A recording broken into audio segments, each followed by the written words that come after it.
Bismillahirrahmanirrahim. Assalamualaikum warahmatullahi wabarakatuh.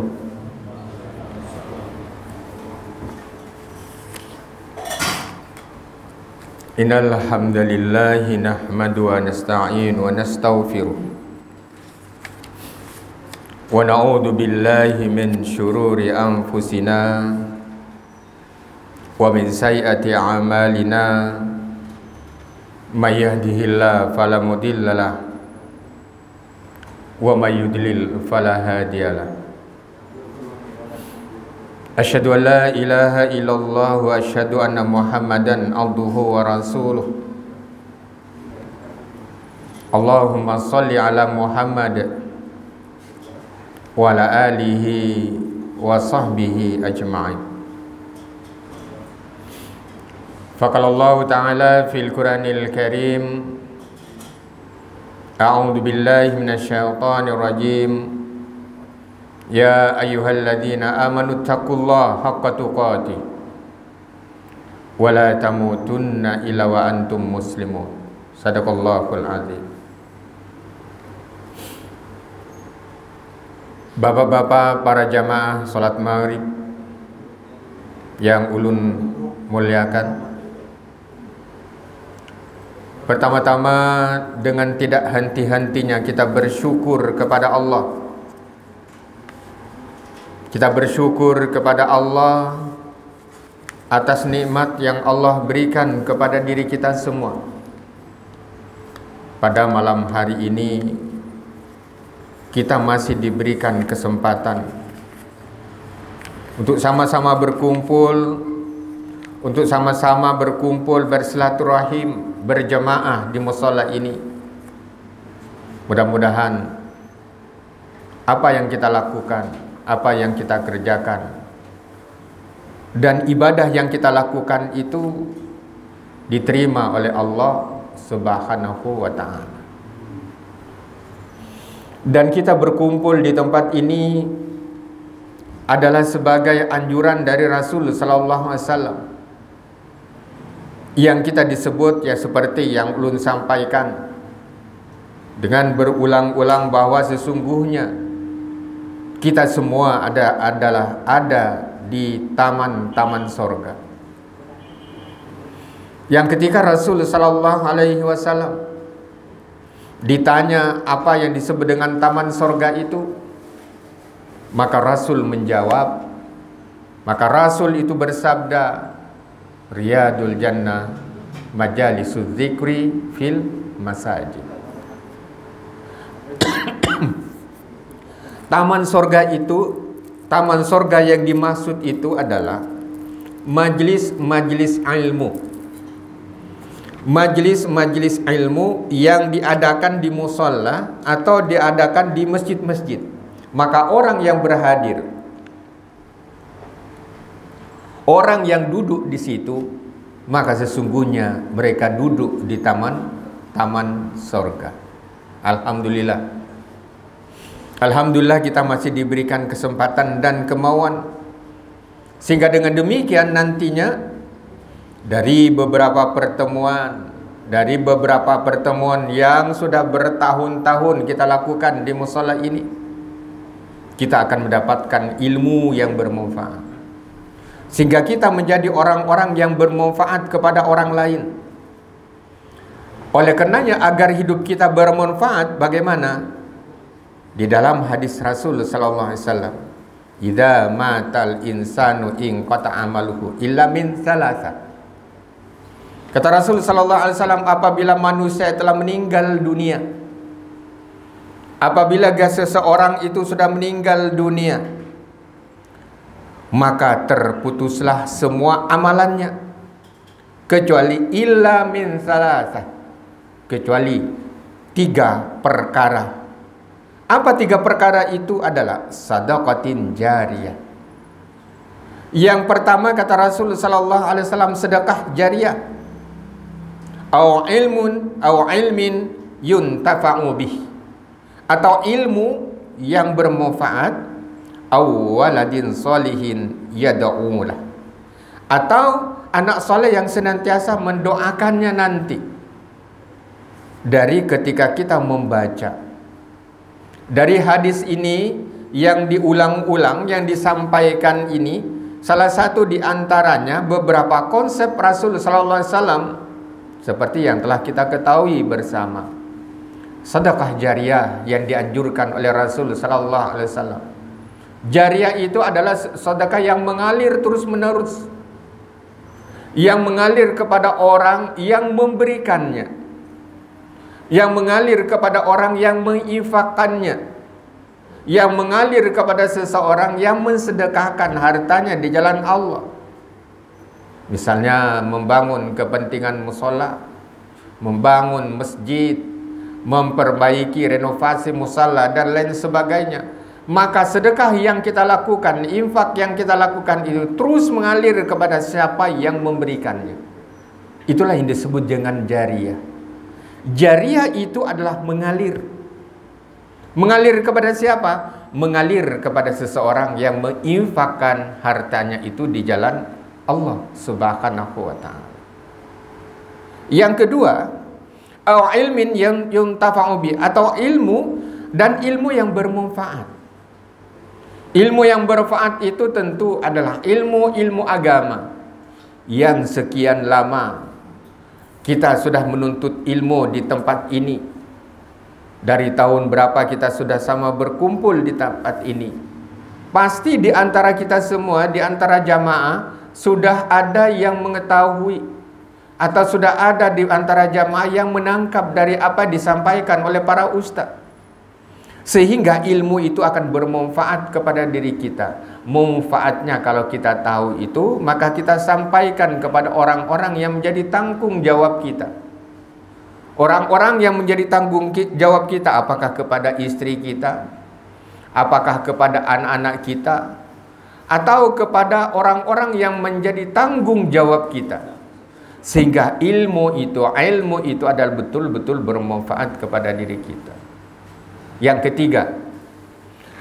ketiga adalah awwaladin sholihin yad'ulah. Anak-anak yang soleh yang senantiasa mendoakan kuitannya. Nah, oleh karenanya dari hadis ini kelihatannya sangat sederhana, gampang diingat. Tapi bagaimana konsep untuk menjadikan anak soleh itu sendiri? Bagaimana konsep mempelajari atau mempersiapkan anak soleh itu? Maka jawabannya adalah ketika kita mempersiapkan anak soleh dari mulai sejak dini. Dari mulai sejak dini anak itu dilatih dengan ajaran atau syariah, atau dikenalkan dengan ajaran-ajaran Islam. Sering dibawa ke musala atau ke masjid, yang tentunya dia akan belajar tentang sholat, yang tentunya dia akan belajar tentang sholat berjamaah, dan yang tentunya dia akan melihat dan direkam di dalam otaknya. Itulah yang disebut dengan investasi kita.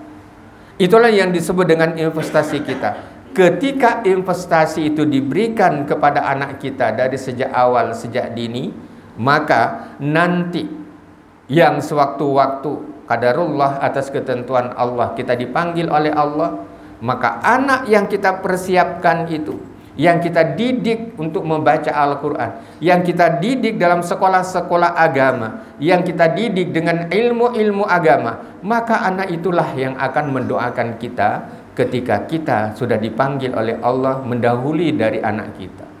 Nah, itu yang disebut dengan anak yang senantiasa, anak soleh yang senantiasa mendoakan kepada kuitannya, kepada kedua orang tuanya.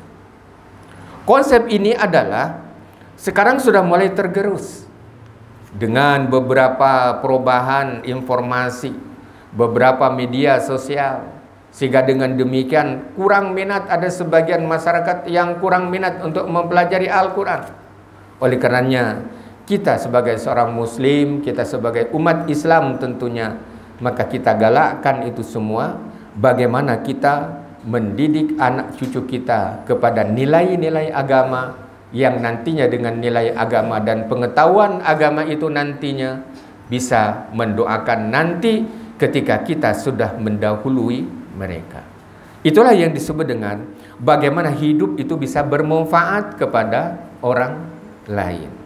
Yang kedua, agar hidup kita menjadi orang yang bermanfaat itu adalah bagaimana kita memberikan contoh. Bagaimana kita memberikan contoh yang baik kepada orang lain. Dakwah yang baik itu adalah tidak hanya sekedar kita menyampaikan di mimbar, tidak hanya kita sekedar menyampaikan di mimbar ini misalnya. Akan tetapi lebih jauh dari itu adalah bagaimana keseharian kita. Bagaimana keseharian kita, sehingga yang kita ucapkan, yang kita gawi, yang kita kerjakan, maka orang lain akan mengikuti apa yang kita kerjakan. Anak kita akan mengambil contoh daripada apa yang kita lakukan. Anak kita akan memberikan contoh yang bapak ibunya lakukan di rumah.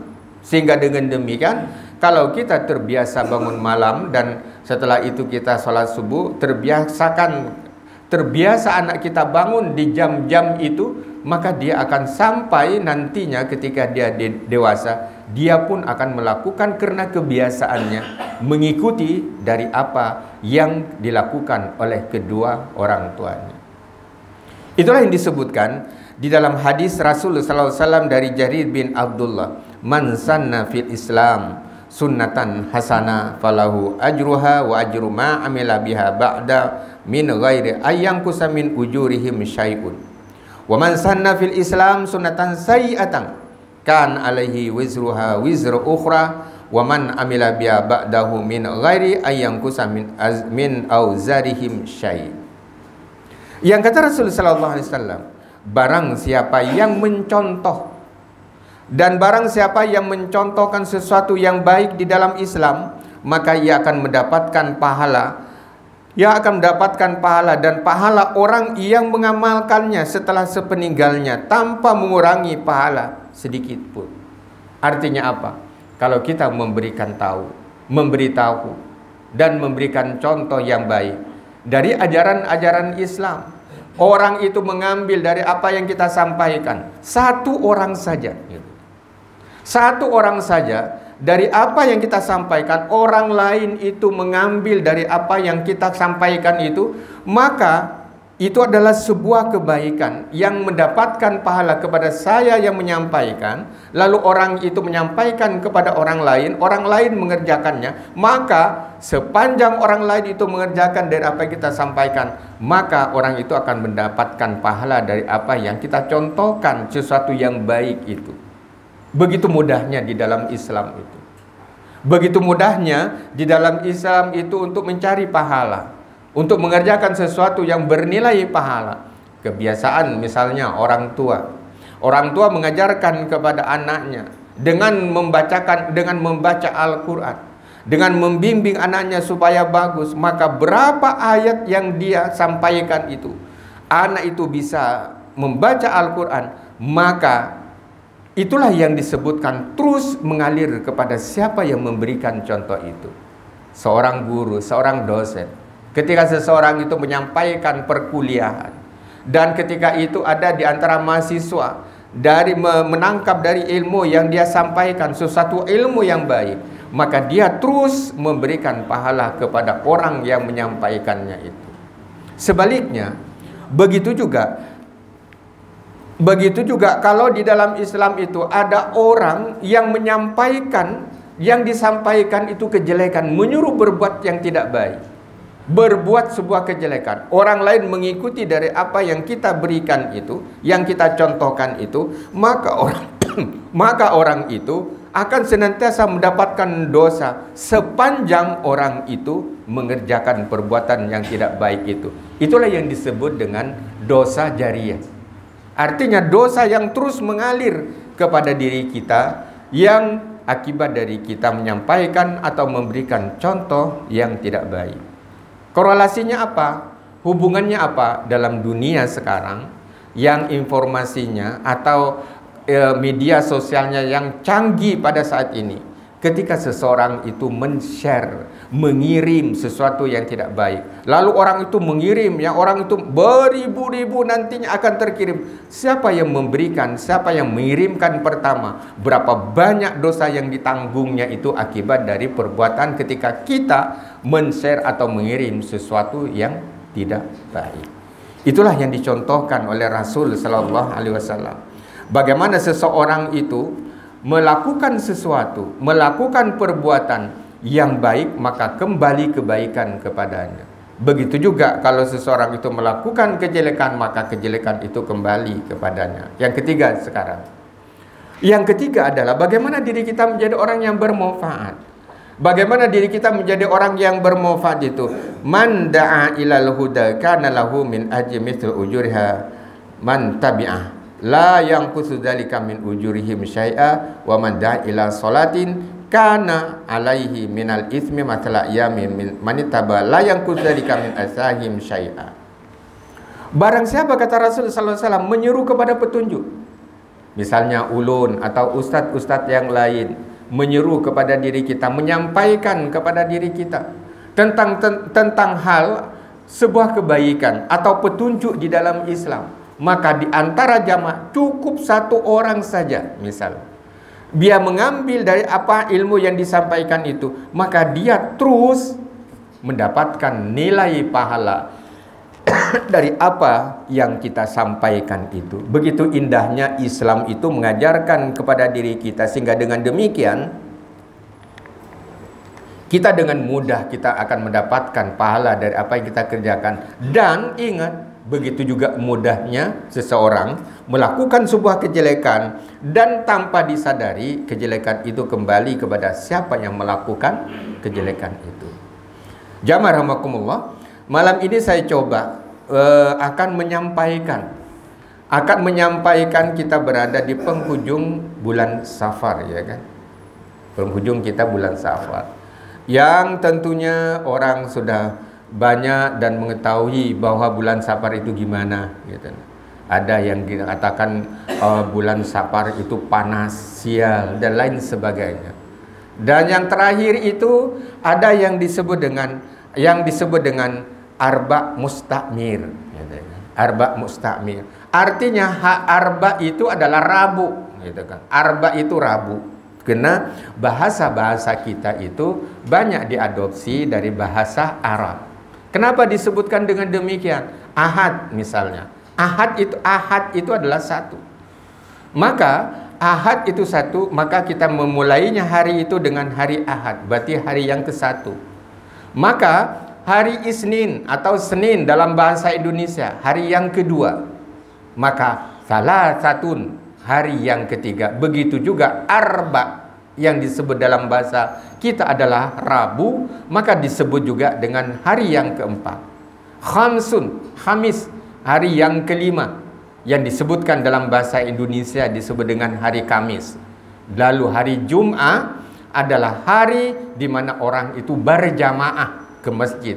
Artinya bagi seorang muslim yang laki-laki yang sudah balik, diwajibkan kepadanya untuk berjamaah sholat Jumat di masjid. Yang hari Sabtu itu Sab'ah. Sab'ah itu hari yang ke-7. Maka Sab'ah itu disebut, Sabtu itu berasal dari Sab'atun. Banyak sekali bahasa-bahasa yang diambil dari bahasa Arab yang digunakan di dalam bahasa kita. Sab'ah atau Sabtu. Lain kalau Sab'ah bahasa Ibrani atau Israel itu disebut dengan hari Sabat. Hari Sabat itu di mana orang-orang yang berdoa di Israel sana, di Yahudi sana, adalah mereka meratap di dinding, di tembok ratapan itu kepada Tuhannya di hari Sabtu. Kalau mereka menyebutnya hari Sabat. Tapi kalau Sabat bukan Sabat orang Banjar kan. Kalau Sabat orang Banjar melingai rumput gitu kan, yang sudah tinggi-tinggi Sabat gitu kan. Nah, tapi kalau di sana Sabat itu adalah hari Sabtu. Oleh karena jamaah rahmakumullah, pada malam hari ini kita coba memberikan penjelasan, memberikan keterangan sesuai dengan tafsir Al-Quranul Karim. Apa yang disebut dengan Arba Mustakmir? Apa yang disebut dengan Arba Mustakmir itu hari Rabu terakhir di bulan Safar itu, yang dipercayai oleh masyarakat bahwa di Arba Mustakmir itu adalah di mana Allah menurunkan beberapa bala yang begitu banyak. Akan tetapi kalau setelah dikaji dari beberapa pendapat ulama dari hadis-hadis Rasul yang menyatakan demikian, itu adalah hadisnya hadis maudhu alias hadis palsu. Nah, sekarang kita mengenal apa yang disebut dengan arba mustakmir. Kalau bahasa Jawa disebut dengan rabu wekasan gitu. Kalau di Jawa juga ada juga arba mustakmir, tapi lain menyambatnya, lain mengucapkannya, yang disebut dengan rabu wekasan. Baik, bagaimana Al-Quran secara tematik per huruf itu? Arba mustakmir itu dijelaskan di dalam Al-Quranul Karim, kadzabat, di dalam surah Al-Qamar ayat 18. Ayatnya ayat yang ke-18, ayat yang ke-18 sampai ayat yang ke-22. A'udzubillahi minasyaitonirrajim. Kadzabat 'adun fakaifa kana 'adzabi wa nuzur. Inna arsalna 'alaihim rihan sarsaran fi yaumin nasin mustamir. Tanza'un nasa ka'annahum a'jazun nahlin munqa'ir fakaifa kana 'adzabi wa nuzur. Walaqad yassarnal Qur'ana lidzikri fahal mim mudzakir.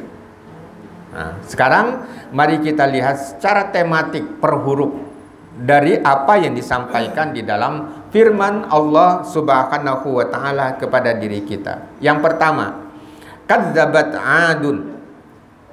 Kadzabat 'adun itu, Adun adalah kaum Ad. Kaum Ad pun banyak mendustakan. Karena di dalam Al-Quran itu ada kaum Ad, ada kaum Samud yang disebutkan Samud, bukan Semut, Samud gitu kan. Ad dan Samud. Ya. Sehingga dengan demikian maksudnya adalah kaum Ad itu adalah banyak mendustakan, banyak yang tidak percaya apa yang dibawa oleh Nabi Hud gitu. Nabinya adalah Nabi Hud. Apa yang disampaikan, kebenaran yang disampaikan oleh Nabi Hud kepada kaum Ad, maka kaum Ad itu tidak percaya, bahkan dia mendustakan apa yang dibawa Hud itu. Tidak ada yang demikian. Dia tidak percaya sama sekali. Syariat Hud itu ditertawakan. Artinya apa? Dia menyepelekan dan tidak mengambil kebenaran yang disampaikan oleh Nabi Hud. Nah, itu disebut kadzabat. Artinya kaum Ad itu adalah mendustakan apapun yang disampaikan oleh Nabi Hud. Apa yang disampaikan oleh Nabi Hud kepada kaumnya, kaum Ad itu seluruhnya apa? Hud itu ngeramput aja. Nah itu disebutkan kadzabat 'adun. Artinya kaum Ad itu mendustakan apa yang disampaikan oleh Nabi Hud. Maka ayat yang selanjutnya, fakaifa kana azabi wa nudur. Maka alangkah dahsyatnya nanti kepada orang yang mendustakan ajaran Nabi Hud itu, maka alangkah dahsyatnya azabku dan ancamanku. Maksudnya adalah sebagai peringatan bagi mereka sebelum Allah menurunkan azab itu. Kalau mereka tidak percaya dengan apa yang disampaikan oleh Nabi Hud di dalam Al-Quran itu, disebutkan nanti baru percaya setelah ada azab dari Allah. Yang tadinya mereka mendustakan Nabi Hud, nanti kata Allah Subhanahu wa taala, padahal itu adalah sebuah peringatan, akan tetapi mereka tidak percaya sedikit pun dari apa yang disampaikan oleh Nabi Hud. Maka kita lanjutkan, inna arsalna alaihim rihan sarsara. Artinya apa? Sesungguhnya kami telah menghembuskan angin. Nanti kata Allah Subhanahu wa taala di dalam Al-Quran, dalam firman Allah pada surah Al-Qamar itu, kepada mereka yang mendustakan, kepada mereka yang tidak percaya dengan apa yang disampaikan oleh Nabi Hud dalam sebuah kebenaran, maka Allah nanti akan, sesungguhnya kami telah menghembuskan angin yang sangat kencang. Angin yang sangat kencang. Boleh dikatakan anginnya sangat kencang, boleh jadi itu menurut kita adalah puting beliung gitu kan. Akan tetapi yang disebutkan di dalam Al-Quran itu, para ulama itu menafsirkan sarsaran itu, rihan sarsaran itu, angin yang sangat kencang lagi dingin. Anginnya sudah sangat kencang yang bisa merobohkan apapun yang ada di depannya. Maka tidak hanya sekedar kencang, akan tetapi angin itu adalah menusuk tulang. Dingin benar. Dari bahasa Banjar itu dingin benar. Nah, sehingga dari beberapa ulama menafsirkan suara yang sangat keras, saking kencangnya akan menimbulkan gemuruh yang sangat kuat. Biasa angin itu kalau bertiup kencang menimbulkan sebuah suara. Lain halnya kalau angin yang disebutkan di dalam Al-Quran itu, wa huwal ladzi yursilur riyaha busyram baina yaday rahmati. Itu lain. Allah katakan, Allah menghembuskan angin, dan angin itu akan memberikan aba-aba kepada manusia dingin, gitu. Lalu manusia mengatakan, oh ya, pina dingin benar tadi panas, gitu. Pina dingin benar, pina kayaknya dingin benar, mungkin ini akan ada turun hujan. Wa huwal ladzi yursilur riyah. Artinya angin itu sudah memberikan aba-aba ke tubuh kita, bahwa aba-aba itu basyirah, gembira bahwa kadalawas lagi hujan itu akan turun. Nah, manusia itu memperkirakan ketika angin berhembus itu memberikan aba-aba gembira kepada manusia bahwa setumat lagi hujan itu akan turun. Tapi beda dari yang disebutkan rihan sarsaran ini adalah angin yang sangat kencang lagi dingin yang menimbulkan suara yang keras. Oleh karenanya ini adalah merupakan sifat dari angin itu sendiri, karena sangat kencangnya sehingga menimbulkan gemuruh di penjuru daerah itu. Seperti ketika kita malam ada angin kencang itu, maka akan menimbulkan gemuruh. Lalu kita bertasbih kepada Allah, ya Allah, di mana angin itu kan kita disuruh untuk bertasbih dan kita selalu berzikir kepada Allah, jangan-jangan bala itu akan terjadi atau lewat di rumah kita, gitu. Oleh karenanya disebutkan bahwa fi yaumin nasi mustamir, pada hari naas, kalau bahasa kita naas ya, yang terus menerus. Maka Imam Ibnu Katsir menafsirkan ayat ini adalah, Imam Ibnu Katsir mengatakan Allah Subhanahu wa taala menurunkan azab kepada mereka dimulai pada hari naas itu selama 7 malam 8 hari secara terus. 7 malam kita nggak bisa membayangkan, selama 7 malam dan 8 hari angin berhembus kencang yang menimbulkan suara itu, dingin pula. Maka sehingga saking sampai mereka itu binasa sebagai azab itu di dunia itu, dan di akhirat Allah akan mengazabnya dengan siksaan yang sangat pedih.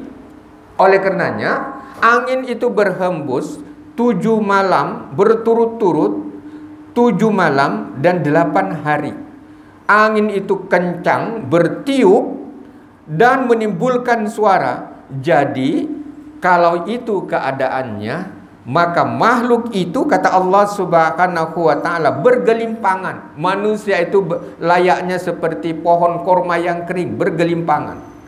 Ada yang panggal kepalanya dan lain sebagainya. Sehingga Allah menyebutkan tanzaun nasa kanahum ajazan nahlin munkair. Artinya yang menggelimpangkan manusia seakan-akan mereka seperti pohon kurma yang tumbang. Maksudnya seolah-olah mereka seperti batang pohon kurma yang tumbang jatuh ke tanah, yaitu pada hari itu mereka tertiup angin yang sangat kencang dan terbang tinggi. Kemudian Allah jatuhkan kepala mereka ke tanah sehingga kepalanya itu terpisah dari badannya.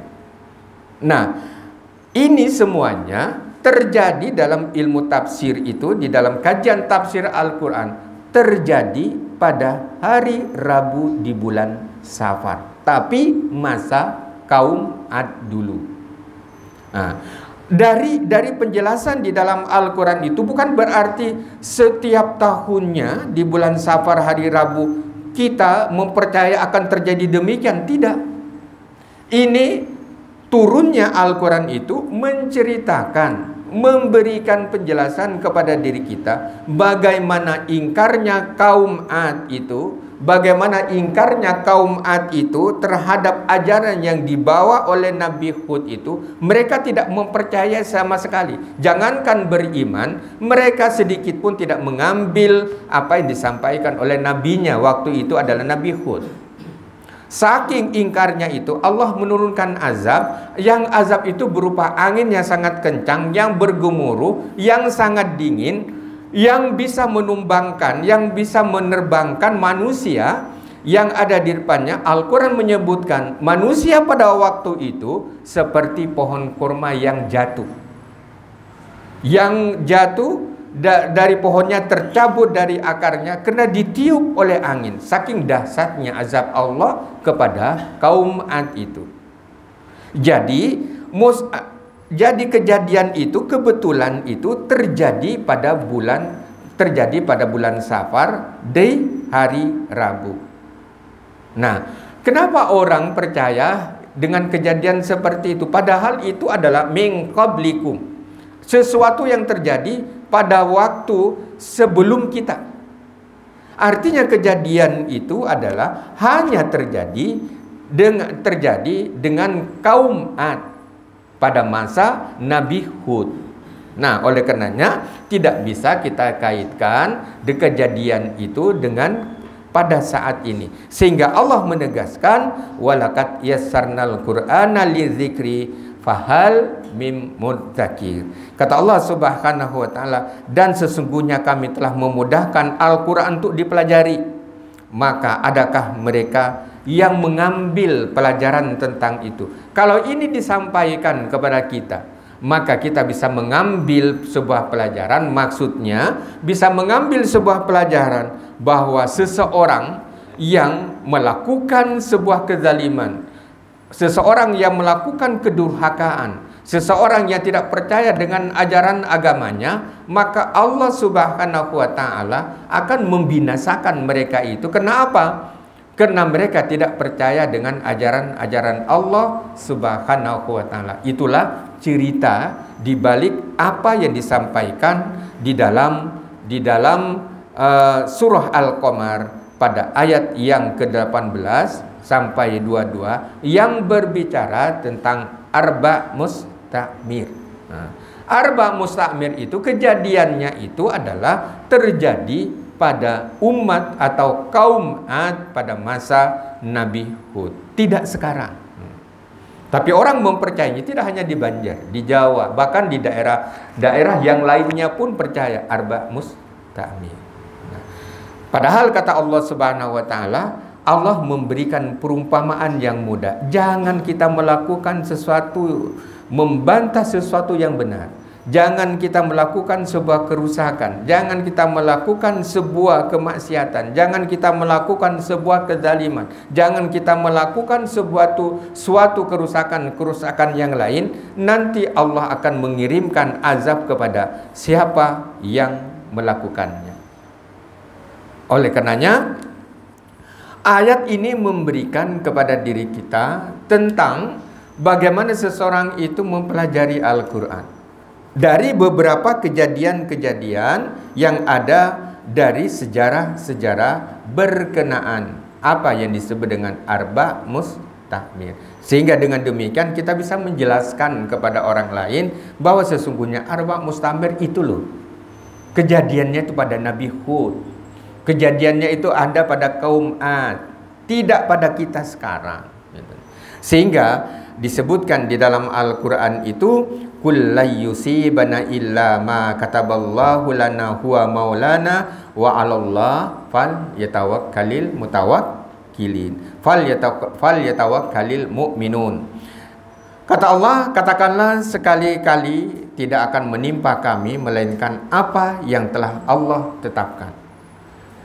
Allah, dialah Allah pelindung kami.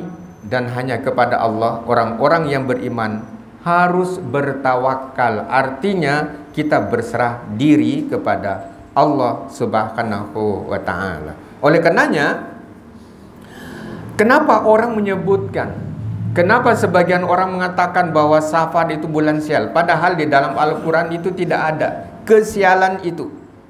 Maka kejadian itu berlangsungnya pernikahan Rasulullah dengan Khadijah bin Khuwailid di bulan Safar. Yang kedua, peperangan pertama yang diikuti oleh Rasulullah SAW yaitu perang Wildan dan Abwa untuk menentang kekufuran terjadi pada bulan Safar juga. Nah, itulah beberapa contoh peperangan dari Birul Mut'ah yang terjadi pada tahun ketiga Hijriah di bawah pimpinan Al-Munzir bin Amr As-Sadi'i. Artinya terjadi pada bulan Safar, di mana kemenangan-kemenangan itu terjadi pada kaum muslimin. Artinya tidak ada kesialan di bulan Safar itu, dan tidak ada kesialan yang ada di Arba Mustamir. Oleh karenanya kita sudah mengetahui apa isi dari Al-Quranul Karim yang ulun sampaikan ini, dan kita bisa menjelaskan kepada orang lain berkenaan dengan Arba Mustamir itu sesungguhnya apa. Sehingga dengan demikian, karena Allah mengatakan walaqad yassarnal Qur'ana lidzikri fahal mim mudzakir, dengan mudah kita mempelajari Al-Quran itu, dan itu akan menjadikan sebuah peringatan untuk kita semua. Sudah isya ya. Demikian yang dapat ulun sampaikan pada kesempatan ini, mudah-mudahan akan memberikan manfaat kepada kita semua, dan kita senantiasa di bawah lindungan Allah Subhanahu wa taala. Kita diberikan kesehatan sekalipun cuaca yang begitu sangat ekstrim. Wah, ini kan begitu sangat ekstrim. Kemarin di Masjid Jami itu ada salat istisqa untuk minta hujan, tapi Allah belum bisa mengabulkan. Mudah-mudahan dalam waktu yang tidak begitu lama hujan itu akan turun, sehingga dengan demikian wabah apa debu dan lain sebagainya, asap yang sudah mulai di mana-mana, yaitu kan yang membahayakan penyakit ispa itu akan tidak menimbulkan sesuatu yang tidak seperti penyakit ispa yang tidak kita harapkan. Sehingga dengan demikian kita senantiasa beristighfar kepada Allah, kita memohon ampun kepada Allah, dan kita senantiasa berdoa mudah-mudahan kita senantiasa diberikan keselamatan oleh Allah Subhanahu wa taala. Demikian dapat ulun sampaikan. Billahi taufiq wal hidayah. Assalamualaikum warahmatullahi wabarakatuh.